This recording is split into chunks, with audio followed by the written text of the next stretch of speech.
Mas o Senhor tem feito grandes coisas nas nossas vidas e por isso estamos alegres. E hoje é um motivo de alegria, né, de estarmos aqui, porque o Senhor, Ele tem construído algo em nós. E eu falei, pastor, eu não vou pregar sobre Neemias, né? Mas ontem eu falei, eu vou entender um pouco o que Deus quer. E aí eu comecei a ler o livro de Neemias, acho que eu estou no capítulo 5. Eu estava, né, com a ministração aqui, eu falei, eu vou entender qual é a atmosfera que o Senhor está fazendo. E veio no momento que eles estavam construindo o muro, tinha alguns que, né, restaurando, tinha alguns que faziam uma parte de frente às suas casas, né? Muito interessante isso. E quando eu fui lembrar como é que o pedreiro faz o muro, né? Ele precisa tirar todo o excesso. Quando coloca o tijolo, ele tira o excesso de dentro e ele tira o excesso de fora. Já percebeu? Você vai colocando o tijolo. Quem é pedreiro? Quem sabe fazer essas coisas aí? Ai, cadê os pedreiros aqui, gente? Cadê os homens? Tem que aprender a colocar tijolo. Lá, meu filho, o pessoal teve que aprender a colocar tijolo. Sendo construtor ou não, né? E aí você começa a colocar o tijolo e você tem que tirar o excesso de fora e o excesso de dentro. Precisa alinhar as paredes. E isso Deus está falando conosco no profético. Nós precisamos tirar os excessos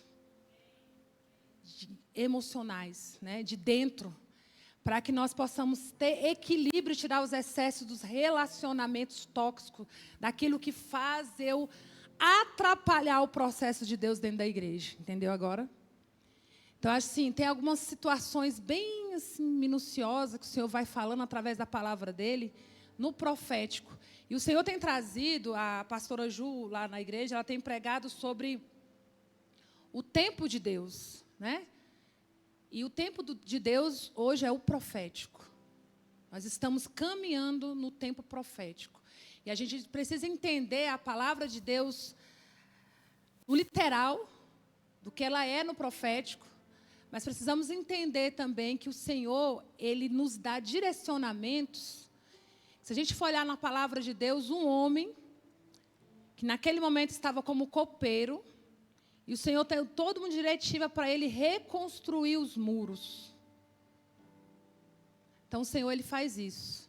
O Senhor pega você, que muitas vezes ninguém dá nada, até você mesmo não acredita em você, e o Senhor começa a te dar uma diretiva, o que você precisa fazer dentro da igreja como corpo de Cristo, alinhado com o que o Senhor está fazendo no tempo profético, em toda a dimensão, né? Venha o teu reino, seja feita a tua vontade, assim na terra como no céu, ligado ao Senhor. Ligado, né? Então nós vamos falar sobre restauração do altar. Eu quero que vocês entendam qual é... Eu nunca ministrei sobre essa palavra, então eu estou bem preocupada. Mas é Ele que faz. Então, eu quero que você abra a sua Bíblia em Gênesis... Aliás, desculpa, Jeremias 8, 22, primeiro. Se puder colocar na tela, gente, porque eu não anotei os versículos aqui, né? Eu gosto de anotar e já ler, que a gente ganha um pouquinho de tempo. Não há bálsamo em Gileade? Não há médico? Por que será então que não há sinal de cura para a ferida do meu povo? E aí eu quero que você vai ficar com esse versículo na sua mente, tá? Depois nós vamos voltar nele, ok? Mas só fazer uma introdução. Gileade, ele era o nome significa monte de testemunho, ou monte da testemunha. E Gileade era uma planta que usava na época, hoje estão voltando, né? Não sei se vocês viram alguns estudos aí, que ela cura feridas, ela é usada como cosméticos, e ela cura feridas de todas as espécies, era usado naquela época. E eu gostaria que você abrisse sua Bíblia em Números 32.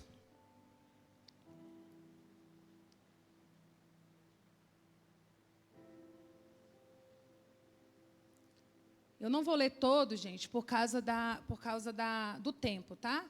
Mas eu quero que você coloque Números 32 no versículo 11, por favor. Não, deixa aí num, caiu para vocês entenderem. Deixa num, por favor. As tribos de Ruben e de Gade, donas de numerosos rebanhos, viram que as terras de Jazá e de Gileade eram próprias para a criação de gado. Por isso foram a Moisés, ao sacerdote Eleazar e aos líderes da comunidade e disseram: Atarote, Dibon, Jazá, Nira, Esbom, Eleale, Sebam, Nebo e Beom. Terras que o Senhor subjugou perante a comunidade de Israel, são próprias para a criação de gado, e os seus servos possuem gado. E acrescentaram, se podemos contar com o favor de vocês, desde que essas terras sejam dadas a estes seus servos como herança. Não nos façam atravessar o Jordão. Pode ir para o capítulo 11, por favor. A promessa era que o povo tinha que fazer o quê? Atravessar o Jordão. Tinha uma promessa. E eles queriam ficar na terra que não era o lugar de promessa. E devido à dureza do coração do povo, versículo 11, ficaram andando em círculos 40 anos, até que todo aquele povo, de 20 anos para cima, morresse. Como não me seguiram de coração e íntegro, nenhum dos homens de 20 anos para cima que saíram do Egito verá a terra que prometi sob juramento a Abraão, Isaque e Jacó. Pula para o versículo 16, por favor. Então se aproximaram de Moisés e disseram: gostaríamos de construir aqui currais para os nossos gados e cidades para nossas mulheres e para os nossos filhos. Isso era além do Jordão. 18, por favor.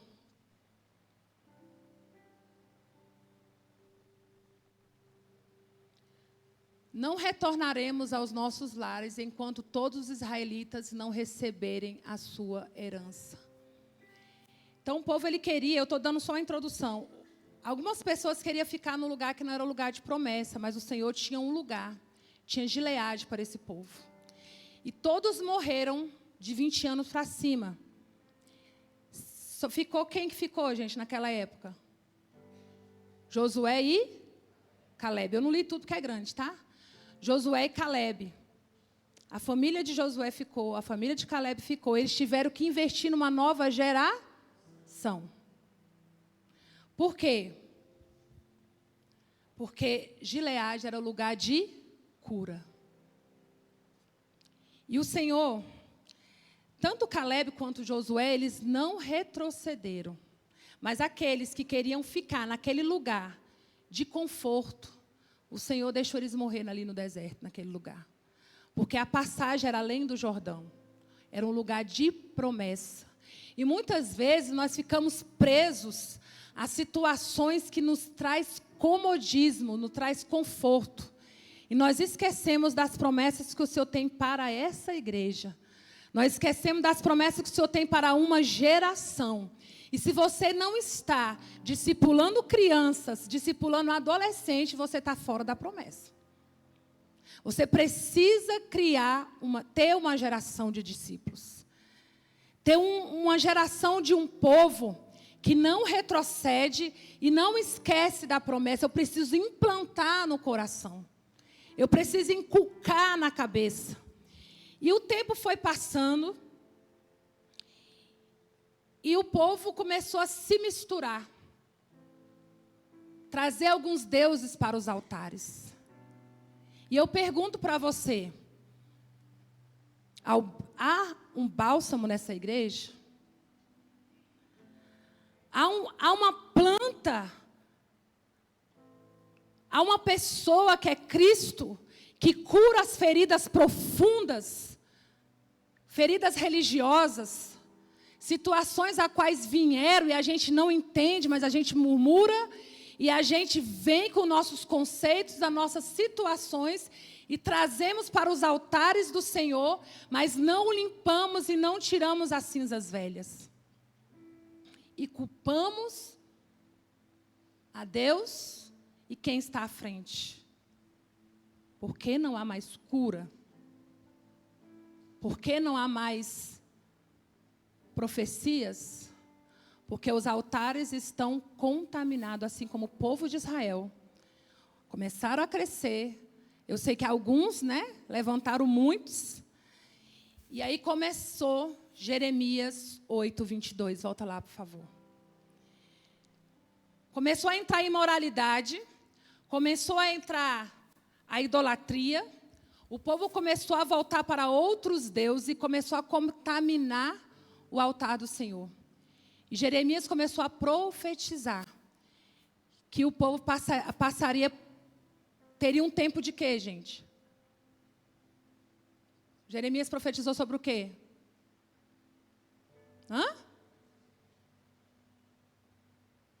Cativeiro. Sobre o cativeiro. E no cativeiro,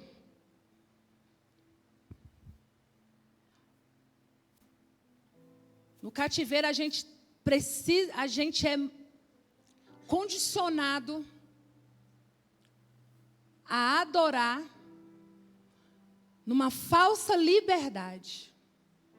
Porque foi no cativeiro que começaram a construir as sinagogas, né? O povo poderia adorar, mas não poderia sacrificar. E não existe altar sem sacrifício. Não tem como ter restauração do altar se não houver sacrifício. E quando o povo foi levado a cativeiro, eles adoravam o Senhor. Eles até buscavam o Senhor. Uma falsa liberdade. E quantos de nós achamos que estamos livres para adorar? Livres para buscar, livres para fazer aquilo que Deus tem para nós, mas nós só vivemos nos templos como se fossem sinagogas. E nós não entregamos um sacrifício vivo, puro e agradável ao Senhor.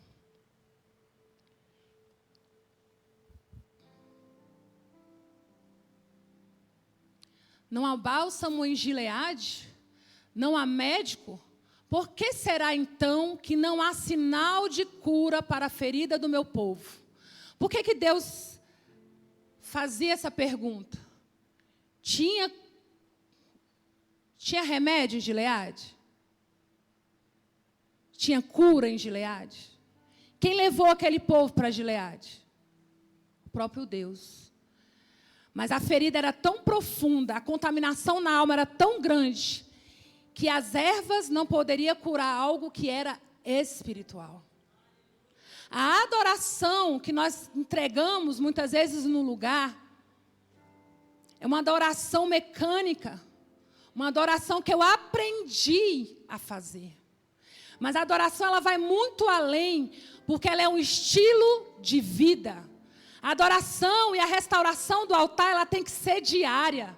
A adoração não tem a ver com cânticos, a adoração não tem a ver com dança, a adoração não tem a ver com expressão, isso é expressão. A adoração tem a ver com estilo de vida. E essa adoração, ela é o tempo todo, em todo o lugar. O sacrifício é vivo. O sacrifício foi um preço alto. Um preço de cruz para nós darmos misérias ao nosso Senhor, de marcar um ponto todo domingo, às 19 horas, achando que estamos adorando, mas na verdade entregamos cascas de feridas ao Senhor. E muitas vezes nós pensamos que a adoração, por que o irmão não está levantando a mão ou não está levantando do banco, ele não está tendo expressão. A expressão da adoração vai ser uma gratidão de quem ele é e o que ele faz, mesmo se ele não fizer. Porque eu preciso entender que a criação do Senhor, que ele me criou para adorar. E todo ser que respira, adora Ele o tempo todo. Eu adoro a Ele o tempo todo, você adora Ele o tempo todo, na sua respiração. Mas eu preciso adorar com consciência e entendimento, sabendo por quê, para quê que eu estou adorando. Porque eu reconheço o senhorio dEle na minha vida e eu preciso dar essa gratidão de adoração. E não tem como dar adoração com altares contaminado a ídolos, a imoralidade sexual, a mente contaminada aos prazeres desse mundo, porque o céu fica de bronze e nós precisamos de um céu aberto, mas para o céu aberto eu preciso descer. Quanto mais eu desço, mais o céu se abre. Quanto mais eu me rendo, quanto mais eu me entrego, mais o céu se abre, porque a adoração é preciso entendimento de espírito, de alma e de corpo. Enquanto esses três não estiver ligado aos céus, mesmo sendo carne, eu preciso dizer: aquieta a minha alma e entenda que você precisa se render à adoração do único Deus, que é digno de toda a honra e de toda a glória. Eu preciso dizer: alma, se aquieta. Preocupação cessa. Impedimento acaba agora, porque eu estou indo adorar o meu Senhor. E eu preciso adorar em espírito e em verdade. E o nosso Deus, Ele procura esses adoradores, que o adore em espírito e em verdade. Mas para adorar, eu preciso saber quem Ele é. Eu preciso saber quem é Deus, quem é o Filho e quem é a pessoa do Espírito Santo. Senão eu não consigo. Eu entro em confusão, não há conexões. Vocês entenderam porque eu peguei Gênesis? Porque tem muita coisa para falar, mas aí precisa de estudo, né? Mas por que eu peguei Gênesis? Porque eu peguei Jeremias e vim meio que costurando. Essa ministração é uma ministração de destino. É uma ministração de entendimento. Então, não vai ser aquela coisa teológica muito certinha, sabe? Então, eu preciso que vocês entendam esse momento agora. Amém? Vocês estão comigo? Então, Gileade é um monte de testemunho, situado ao leste do Rio Jordão, né? Situado no reino da Jordânia, né? Eu acabei de ler sobre Números 32, a partir do versículo 1, eu peguei o 11, o 16 e o 18. E Gileade era uma planta que era usada também, uma planta, se você pesquisar aí, curava, né, feridas. Só que a ferida do povo, por que Deus faz a pergunta? Deixa o versículo aí, por que Deus faz a pergunta? Porque a cura que ele precisava era a rendição e a restauração do altar, para que o fogo viesse e queimasse todas restinho de impureza. Existem feridas profundas, irmãos, que são feitas por nós. Lembra dos tijolos? Eu preciso tirar o excesso de dentro e tirar o excesso de fora. Tem feridas que são feitas por nós. Nossas escolhas, às vezes, situações familiares que vai levando, né? E a gente vai criando feridas. Existem feridas que a gente procura, porque a gente não entende o que é o princípio de autoridade. A partir do momento que nós entendermos um princípio de autoridade dentro do corpo de Cristo, eu começo a viver leve, feliz, alegre, mesmo com toda a situação. E aí eu falo para vocês, restaurando o altar. Para a restauração do altar, é necessário um primeiro processo. Eu estou falando aqui com vocês, não é porque eu sou totalmente restaurada, não. Tem muitas coisas ainda que precisa, né? Todos os dias. Mas esse processo, eu fui percebendo, na verdade, estava tendo adoração, Deus fala muito comigo na adoração. Então, às vezes, quando você me vê assim em algum lugar com caderno, eu sempre ando com caderno. E muitas canetas, já ando com a bolsa cheia de caneta. Porque na hora que vem, às vezes, uma impressão profética ou um direcionamento, eu já escrevo. E essa hora foi a hora que o pessoal estava adorando. Domingo, tem uns 2 domingos. E o Senhor falou, aí eu falei, Senhor, restauração do altar. O que é restauração do altar? Eu não quero levar, porque se vocês quiserem entender sobre restauração do altar, compra o livro do pastor Igor Marçal, que lá fala sobre os altares, né? Então vocês vão entender passo a passo. Mas vamos algo mais dinâmico, mais cirúrgico aqui, mais rápido. Restauração do altar. Para o processo de restauração, escreva, cadê o povo? Cadê a caneta? Cadê o caderno? Gente, ministério ele é estudo. Vocês não vêm para cá sem caderno, não. Pastor Zait, pega aí o celular, brincadeira. Mas é sério, gente, é um ensinamento, viu? Porque muitas coisas vai passando, depois a gente volta nos caderninhos. Às vezes eu nem volto, mas só de escrever o cérebro já aprende que você está, já, né? Os professores aí começando a professora tem hora que vem, né, gente? Para o processo de restauração do altar, é necessário o processo da descontaminação. Para que venha o processo de restauração do altar, eu vou entrar na segunda parte da pregação, tá? Eu fiz aquela introdução.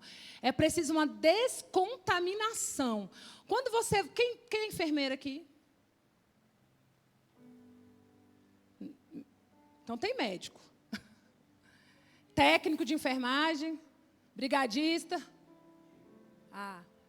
Tem ferida, né? Aquela ferida você precisa quando a pessoa... Já viu alguém queimado, gente? Você já viu limpando como é que faz para tirar toda aquela... Tem que tirar aquela casca toda e deixar na carne viva.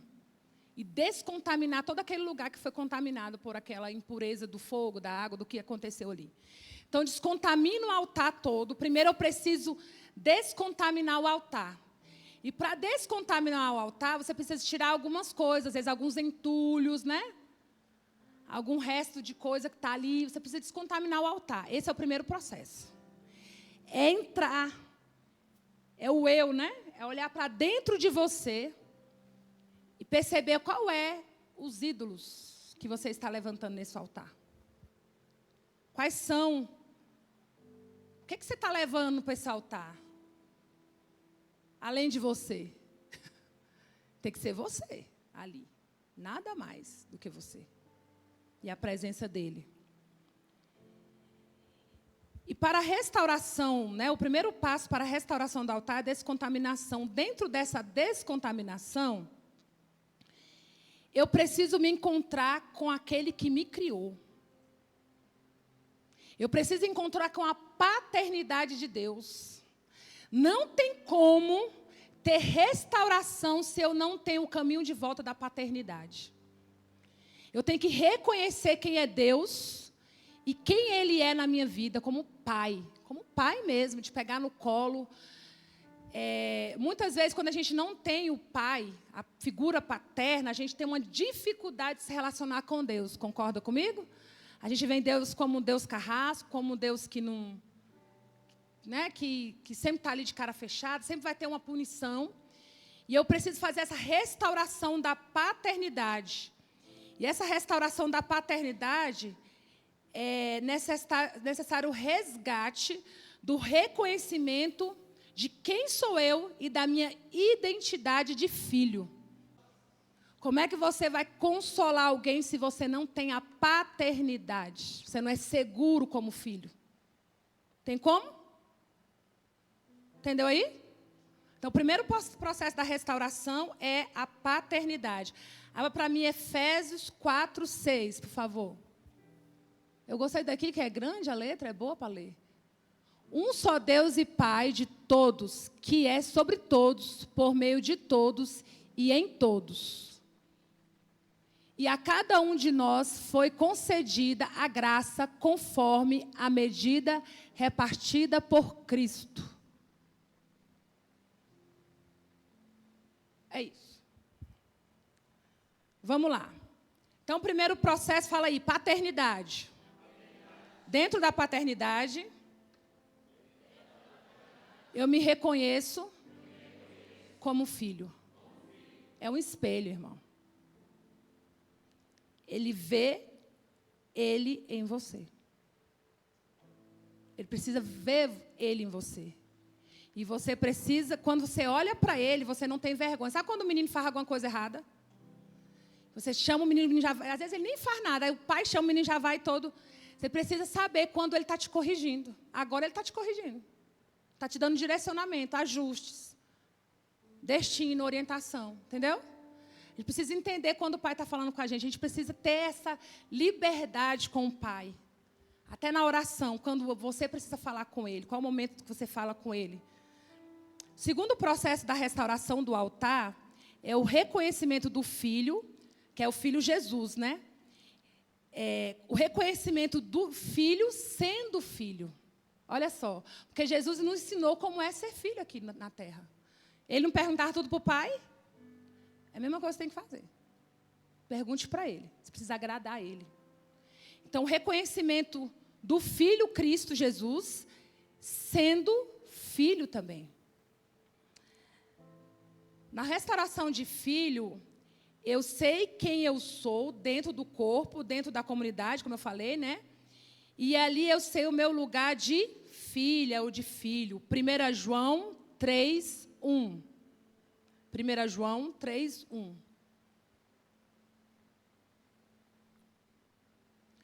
Veja como é grande o amor que o Pai nos concedeu, sermos chamados filhos de Deus, o que de fato somos, por isso o mundo não nos conhece, porque não o conheceu. O filho, ele tem uma identidade, a identidade dele é de reino. Você é embaixador neste lugar. O seu lugar não é terra, o seu lugar é o céu. Amém? Então coloca aí Romanos 8,16. O próprio Espírito testemunha ao nosso Espírito que somos filhos de Deus. É o próprio Espírito Santo que testifica dentro de nós que somos filhos. Muitas vezes a gente fica nessa dúvida, né? Quando a gente não tem a paternidade restaurada, entendeu? Porque o primeiro processo é a paternidade, que a gente vai entender que somos filhos. Zayt, pega para mim o celular para não estar olhando a hora aqui, por favor. Gálatas 4, do 4, 5. Gálatas 4, 4 e 5. Volta um, por favor. Mas quando chegou a plenitude do tempo, Deus enviou seu filho, nascido de mulher, nascida debaixo da lei, a fim de redimir os que estavam sob a lei, para que recebemos a adoção de filho. Vocês estão entendendo? E o terceiro processo, Atos 1, 8.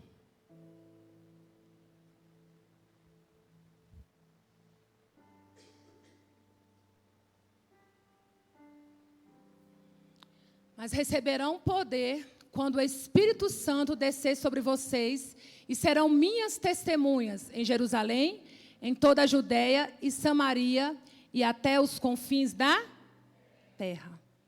O terceiro processo da restauração é buscar o Espírito Santo de Deus, mas no poder. Porque é o poder que restaura. Porque quando eu aceito Jesus, o Espírito Santo de Deus já vem dentro de mim. E aí eu preciso reconhecê-lo e buscar o poder. Porque através desse poder, eu faço o quê, gente? Eu sou testemunha. Eu tenho autoridade para testemunhar de quem Ele é. Como Pai, como Filho e como Espírito Santo. E hoje em dia, nas igrejas, não se fala muito de poder de Deus. O poder de Deus, gente, não é o reteté que o povo diz que é, não. O poder de Deus tem a ver com restauração e mudança.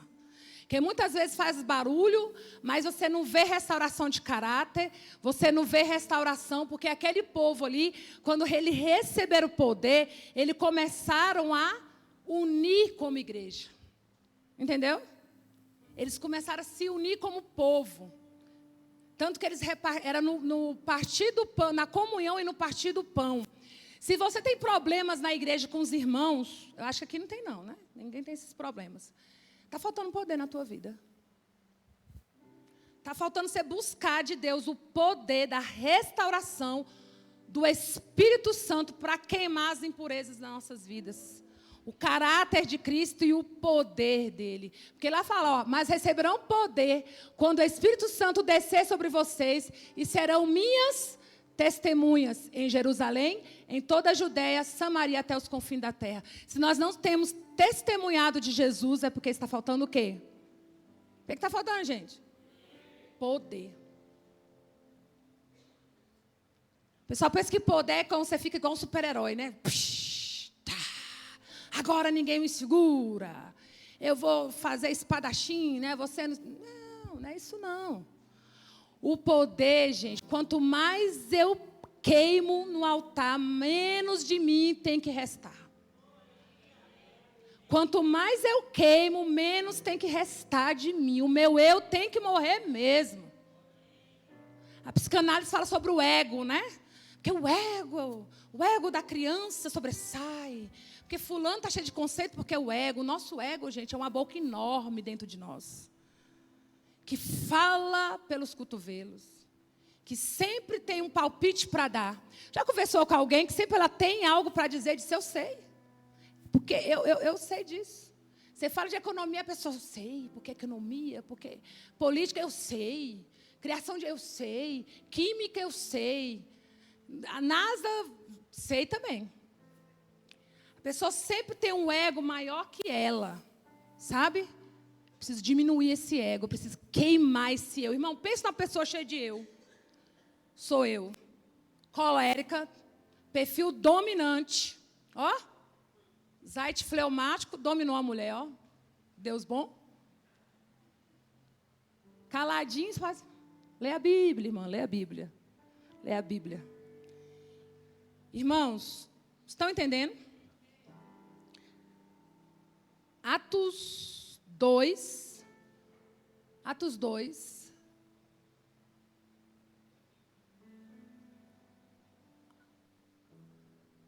Agora, anda mais um versículo. Só um. Vai para o 2. Isso. De repente veio do céu um som, como de um vento muito forte, e encheu toda a casa na qual estavam assentados. Continua aí, por favor, deixa eu ver aqui. Isso, até o 13, vamos lá. E viram que parecia línguas de fogo que se separaram e pousaram sobre cada um deles. É o poder do Espírito Santo. Todos ficaram cheios do Espírito Santo e começaram a falar noutras línguas, conforme o Espírito capacitava. Quem te capacita, irmãos? É o Espírito Santo de Deus. Havia em Jerusalém judeus devotos a Deus, vindo de todas as nações do mundo. Ouvindo-se o som, ajuntou-se uma multidão que ficou perplexa, pois cada um os ouvia falar em sua própria língua. Atônitos e maravilhados, eles perguntavam, acaso não são galileus todos estes homens que estão falando? Então, como os ouvimos, cada um de nós, em nossa própria língua materna? Partos, medos e alamitas, habitantes da Mesopotâmia, Judéia e Capadócia, do Ponto e da província da Ásia. Frígia, Panfilha, Egito e das partes da Líbia, próximas a Cirene, visitantes vindo de Roma. Tanto judeus como convertidos ao judaísmo, crentes de Creta, né, e árabes, nós os ouvimos declarar as maravilhas de Deus em nossa própria língua. Atônitos e perplexos, todos perguntavam uns aos outros, que significa isto?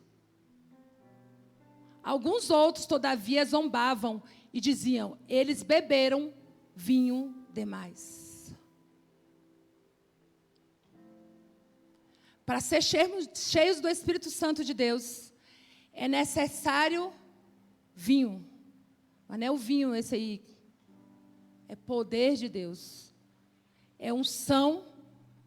E para matar a nossa fome, é necessário pão. É necessário alimento. Você entendeu o que o Espírito Santo de Deus faz? Quantos já leram essa passagem? Todos.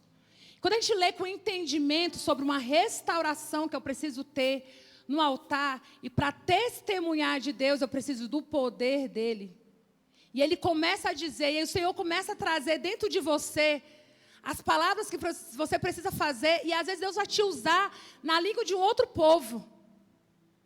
Irmãos, até hoje eu não esqueço do pastor Francisco, cearense, morando aqui em Planaltina, ninguém dava nada, virou um mártir, sim ou não?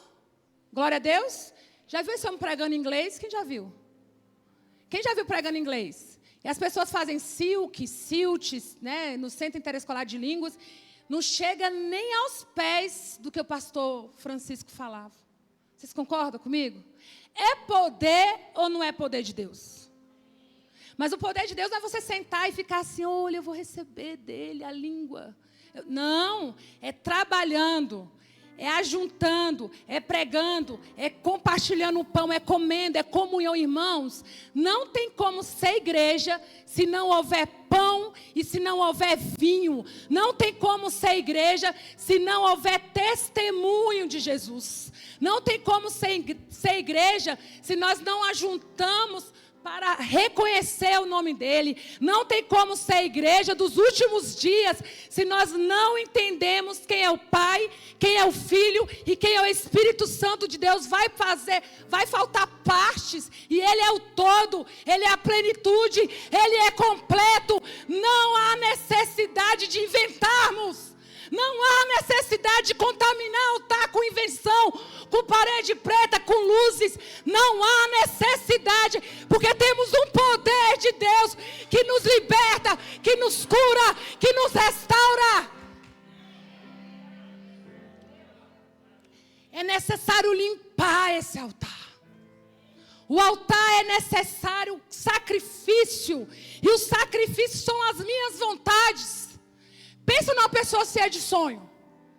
Pensa numa pessoa visionária, sou eu. Eu não sou Pablo Marçal.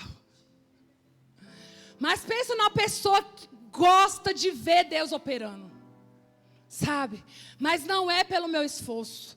Não é pelo meu eu. Não é pelo meu ego. Não é pelo que eu tenho. Não é pelo que eu sou. Não tem a ver comigo. Não tem a ver com você.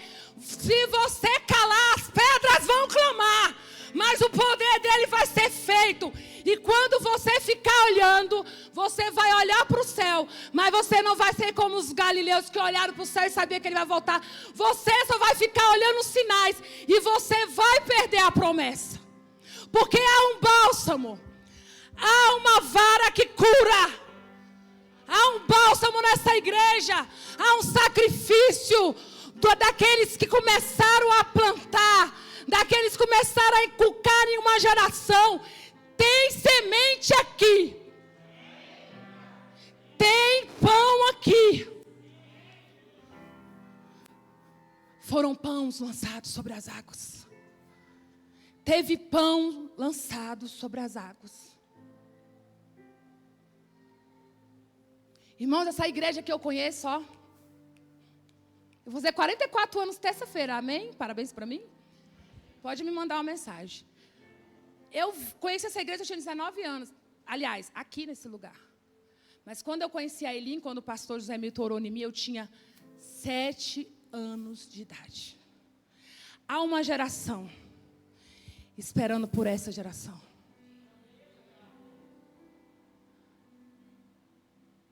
Mas como vão ouvir se não há quem pregue? Como vão ouvir se a televisão está ensinando? Como vão ouvir? Tem um bebê aí, né, gente? Eu estava gritando. Como vão ouvir se eu não ensino o celular que está ensinando? Eu não crio no caminho o celular que está criando? Há um mundo na mão do seu filho. Há um pedófilo na mão do seu filho. Há uma feiticeira, um bruxo, um ocultista na mão do seu filho. Contaminação do altar.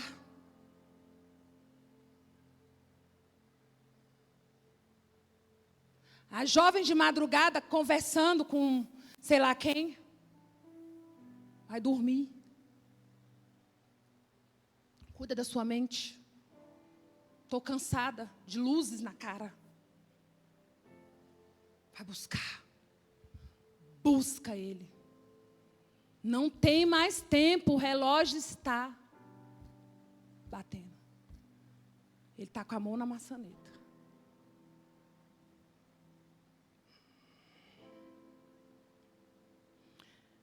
Lá em Ezequiel, não precisa abrir não, 43, fala sobre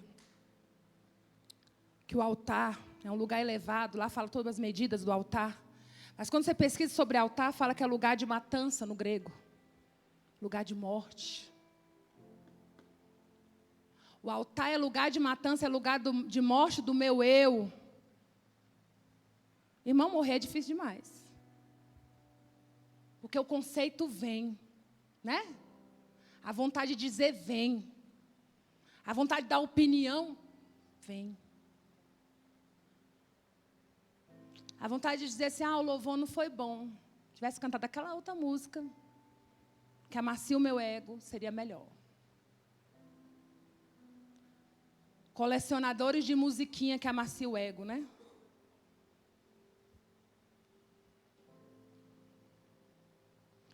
Oséias 6.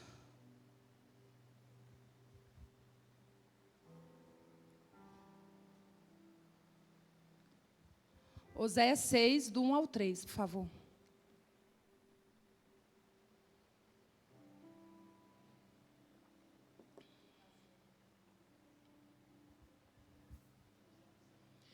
Venham, voltemos para o Senhor. E Ele nos despedaçou, mas nos trará o quê? Cura. Ele nos feriu, mas sarará nossas feridas. Depois de 2 dias, Ele nos dará vida novamente. Ao 3º dia, Ele nos restaurará, para que vivamos em Sua presença.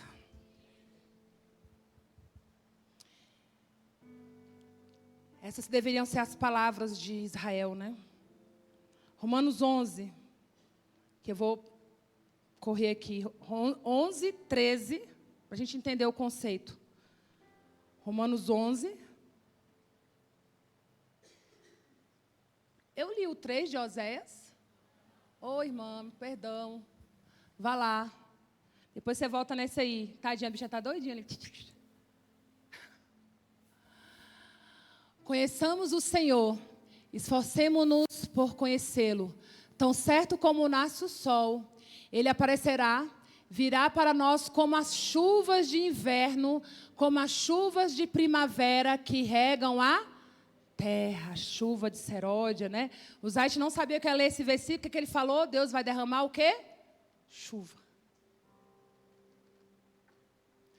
Com o altar restaurado, com cura da paternidade, reconhecimento do filho, sabendo quem é filho e sendo como ele, tendo o poder do Senhor, Ele vai trazer a chuva fina, que rega a terra, o tempo todo ali, quando você precisar. Ele traz o equilíbrio, Ele não vem de uma vez, não. Sabe aquela chuvinha que Ele vai trazendo, que molha a terra? Sabe aquela chuva de uma vez, ela não molha a terra, ela só... É muita água, né? E Deus, Ele sabe a medida que a gente precisa. Ele é muito lindo, porque Ele traz a medida certa, aquilo que a gente precisa, e a chuva vai vindo. Então, com todo o meu altar restaurado, eu preciso de um refrigério. O refrigério, Ele em lugar de refrigério, o refrigério na minha alma, na minha mente, no meu corpo, na minha família. Ele vai trazendo esse lugar, Ele vai trazendo essa chuva, porque tem semente e ela vai brotar. Romanos 11. Agora sim. 13. Eu vou até o 29, tá? Aí. Estou falando a vocês, gentil, visto que sou apóstolo para os gentios, exalto o meu ministério. Paulo, né? Na esperança de que de alguma forma possa provocar ciúmes em meu próprio povo e salvar alguns deles. Pois se a rejeição deles é a reconciliação do mundo, o que será a sua aceitação, senão vida dentre os mortos? Jesus. Se é santa a parte da massa que é oferecida como primeiros frutos, toda a massa também o é. Se a raiz é santa, os ramos também serão. Se alguns ramos foram cortados, e você, sendo oliveira brava, gentios, foi enxertado entre os outros e agora participa da seiva que vem da raiz da oliveira cultivada. Não se glorie contra esses ramos. Se o fizer, saiba que não é você quem sustenta a raiz, mas a raiz é você. Então você dirá: os ramos foram cortados para que eu fosse enxertado. Está certo, eles porém foram cortados devido à incredulidade, e você permanece pela fé. Não se orgulhe, mas tema. Pois, se Deus não poupou os ramos naturais, que é o povo de Israel, também não poupará você. Portanto, considere a bondade e a severidade de Deus, severidade para com aqueles que caíram, mas bondade para com você, desde que permaneça na bondade dele, de outra forma você também será cortado. Compreende, irmãos? E quanto a eles, se não continuarem na incredulidade, serão enxertados, pois Deus é capaz de enxertá-lo outra vez. Povo de Israel. Afinal de contas, se você foi cortado de uma oliveira brava por natureza, e de maneira antinatural foi enxertado numa oliveira cultivada, quanto mais serão enxertados os ramos naturais em sua própria oliveira? Irmãos, não quero que ignore este mistério, para que não se torne presunçosos. Israel experimentou um endurecimento em parte até que chegue à plenitude dos gentios. E assim, todo o Israel será salvo, como está escrito: virá de Sião o Redentor que desviará de Jacó a impiedade. E esta é a minha aliança com eles, quando eu remover os seus pecados. Quanto ao Evangelho, eles são inimigos por causa de vocês. Mas, quanto à eleição, são amados por causa dos patriarcas, geração. Pois os dons e o chamado de Deus são irrevogáveis. Israel pecou, endureceu o coração, e o Senhor Jesus trouxe a oliveira, a planta que sara, Cristo que cura. E através da bondade de Deus, através do amor e da misericórdia dEle, nós, como oliveira bravas, ramos bravos, somos enxertados na videira.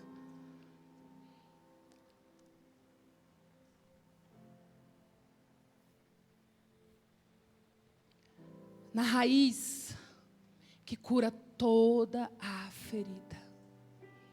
É Jesus aquele que restaura o teu altar. É só Ele que pode te curar. Vocês entenderam? Que o povo de Israel tem uma promessa, e através da promessa dele alcançou a gente. Efésios 2, do 1 ao 10, por favor, para terminarmos. Quantos estão compreendendo? O profeta tem umas coisinhas assim, vai caminhando, mas vocês conseguiram entender a introdução, meio e fim? Vocês estavam mortos em suas transgressões e pecado. Deixa eu ver. Isso, até o 10. Nos quais costumavam viver quando seguiam a presente ordem deste mundo. E o príncipe do poder do ar, o espírito que agora está atuando nos que vivem na desobediência.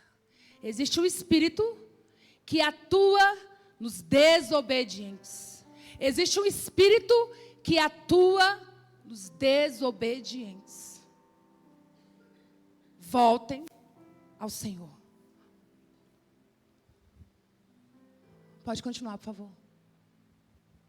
Anteriormente, todos nós também vivíamos entre eles, satisfazendo as vontades da nossa carne, seguindo seus desejos e pensamentos como os outros, éramos por natureza merecedores da ira. Todavia, Deus, que é rico em misericórdia, pelo grande amor com que nos amou, deu-nos vida com Cristo, quando ainda estávamos mortos em transgressões. Pela graça vocês são salvos. Deus nos ressuscitou com Cristo e com Ele nos fez assentar nas regiões celestiais. Em Cristo Jesus temos o governo sobre principados, potestades e dominadores deste mundo tenebroso, para mostrar nas eras que hão de vir a incomparável riqueza de sua graça, demonstrada em sua bondade para conosco em Cristo Jesus. Eu estou fazendo relembrar a vocês a promessa de Jesus.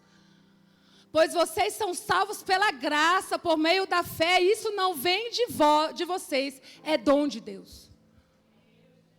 Não por obras para que ninguém se glorie, porque somos criação de Deus, realizada em Cristo Jesus, para fazermos boas obras, as quais Deus preparou antes para nós as praticarmos. Estamos praticando o que Deus tem colocado. Quantos relembram agora esses versículos? Faz sentido? Não vem algo assim de promessa, de relembrando o que era? Não vem? Ou não vem, gente? É só eu que estou sentindo? A chuva seródia que rega a terra cai em outubro, na época do plantio. Chuva seródia ou de primavera que cai em março e abril fazia o grão crescer ou amadurecer. Uma vinha no início e outra no final. Uma colheita no início e uma colheita no final. Assim, Deus descia sobre Israel para saber a colheita completa sobre a nação. Há uma chuva aqui. Amém? Há uma chuva fina que que regue a terra.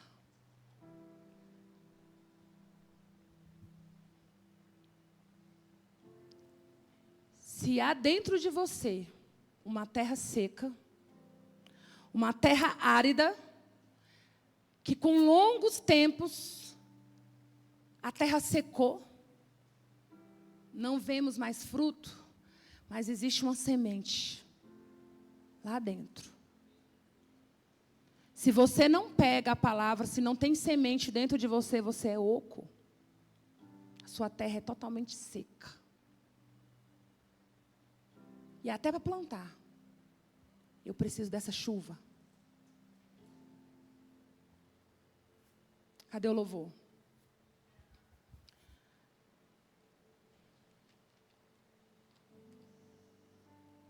Vocês entenderam qual é a planta que nós estamos enxertados?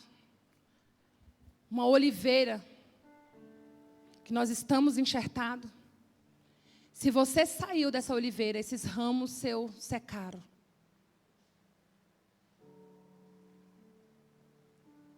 Há um cheiro das águas.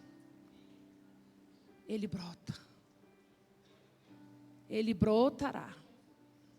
Porque você vai voltar ao Senhor. Você vai aprender a invocar o nome do Senhor.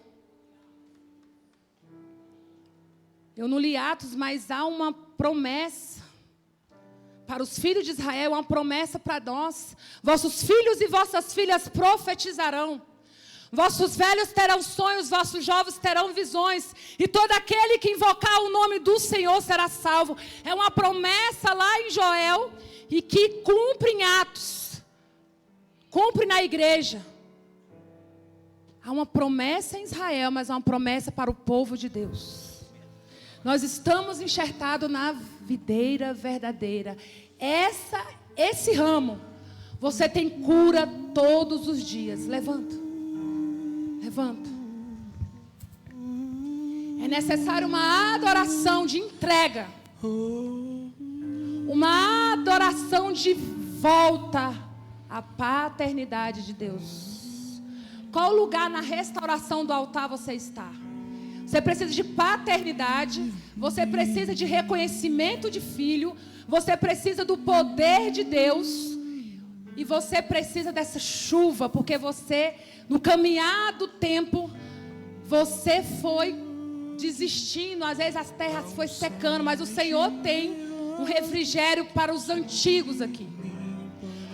O Senhor tem um refrigério para a geração passada, Mas o Senhor tem enxertado na geração nova um lugar nele. A unção em Gileade vem sobre mim. Preciso ajustar, irmãos. Curar. Limpa os altares. Vem sobre a filha de Sião. Se puder ajoelhar, irmão, agora é o momento. Não olha para mim, não. Eu não tenho nada para oferecer para você. A unção